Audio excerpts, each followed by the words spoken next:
బ్రహ్మ కడిగిన పాదము బ్రహ్మము తానని పాదము బ్రహ్మ కడిగిన పాదము బ్రహ్మము తానని పాదము బ్రహ్మ కడిగిన పాదము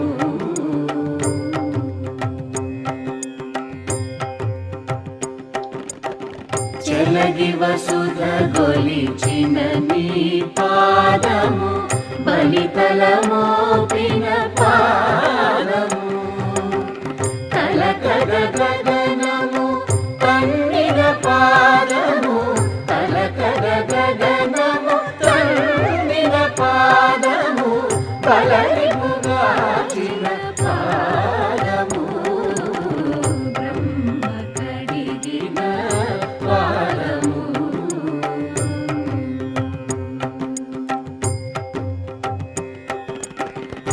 పరమయోగులకు పరి విధముల పరము సగడిని పాదము తిరువేంకటగిరి తిరమణి.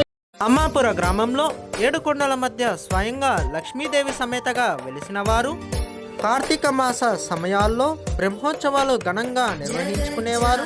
ఈ శనివారం దాసంగం మరియు భక్తులతో పూజలు అందుకుంటున్నవారు తిరుమలకు మరియు ఈ క్షేత్రానికి ఎన్నో పోలికలు ఉన్నాయి అని చెబుతారు. త్రిమూర్తులలో ఒకరైన వాడు వైకుంఠ నివాసుడు శ్రీ గురుమూర్తి వెంకటేశ్వర స్వామి. హలో వ్యూయర్స్, నమస్తే, welcome to Tej blogs. Telangana రాష్ట్రంలోని మహబూబ్ నగర్ జిల్లాలోని చిన్నకుంటల మండలానికి చెందిన కురుమూర్తి వెంకటేశ్వర స్వామి ఆలయానికి స్వాగతం సుస్వాగతం. శ్రీ కురుమూర్తి వెంకటేశ్వర స్వామి దేవస్థానాన్ని వంశానికి చెందిన గోపాలరాయుడు 1268లో నిర్మించడం జరిగింది. 1250లో చంద్రారెడ్డి అభివృద్ధి పరచగా భూపాల రావు గారు కొండపైకి మెట్లను అభివృద్ధి చేయడం జరిగింది. ప్రతి ఏటా జాతరను జరిపించే విధంగా అమల్లోకి తేవడం జరిగింది. క్రీస్తు శతకం 1870లో యుద్ధాల మండపం కూడా ఏర్పాటు చేయడం జరిగింది. పురాణాల ప్రకారం ఆకాశ మహారాజు కుమార్తె లక్ష్మీదేవిని వివాహం చేసుకోవడానికి కుబేరుని వద్ద అప్పు చేసి తీర్చడానికి తప్పు చేశారని తాపం చెందిన వెంకటేశ్వర స్వామి కృష్ణానది తీర ప్రాంతానికి వెళ్తూ జలపాతం వద్ద స్వామివారు స్నానం చేశారు.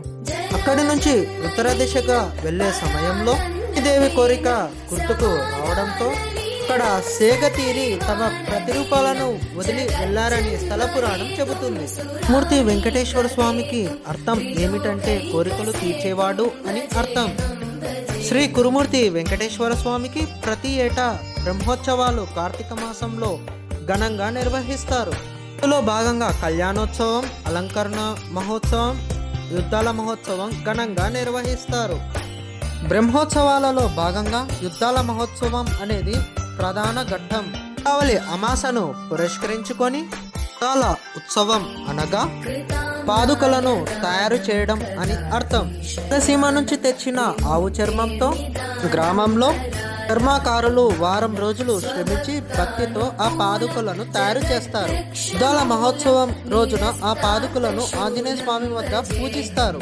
పాదుకలను కురుమూర్తి సన్నిధిలోకి చేర్చి యుద్ధాల మండపంలో అలంకరిస్తారు. ఆ పాదాలను వీపుపై కొట్టుకుంటే తన పాపాలు పోతాయన్నది భక్తుల విశ్వాసం. మరియు శ్రీ కురుమూర్తి వెంకటేశ్వర స్వామి ఆలయానికి తిరుమల వెంకటేశ్వర స్వామి ఆలయానికి ఇక్కడ ఎన్నో పోలికలు ఉంటాయి. తిరుమలలో వెంకటేశ్వర స్వామి 7 కొండల మీద ఉంటే ఈ క్షేత్రంలో కూడా 7 కొండల మీద దర్శనమిస్తారు. తిరుమల వెంకటేశ్వర స్వామి ఆలయంలో పాదుకలు ఎట్లా ఉన్నాయో యుద్ధాల మండపంలో కూడా పాదుకలు ఆ విధంగానే కనిపిస్తాయి. ఈ ఆలయానికి చేరుకోవలసిన మార్గం నగర్ నుంచి 50 కిలోమీటర్ల దూరంలో ఉంటుంది. మహబూబ్ నగర్ నుంచి దేవరకద్ర, కోకుంట్ల ద్వారా ఈ క్షేత్రానికి చేరుకోవచ్చు. కొట్టకోట నుంచి దూపల్లి మీదుగా ఈ క్షేత్రానికి 18 కిలోమీటర్లుగా చేరుకోవచ్చు. మీకు ఈ వీడియో నచ్చినట్లయితే లైక్ చేయండి, షేర్ చేయండి, సబ్స్క్రైబ్ చేయండి.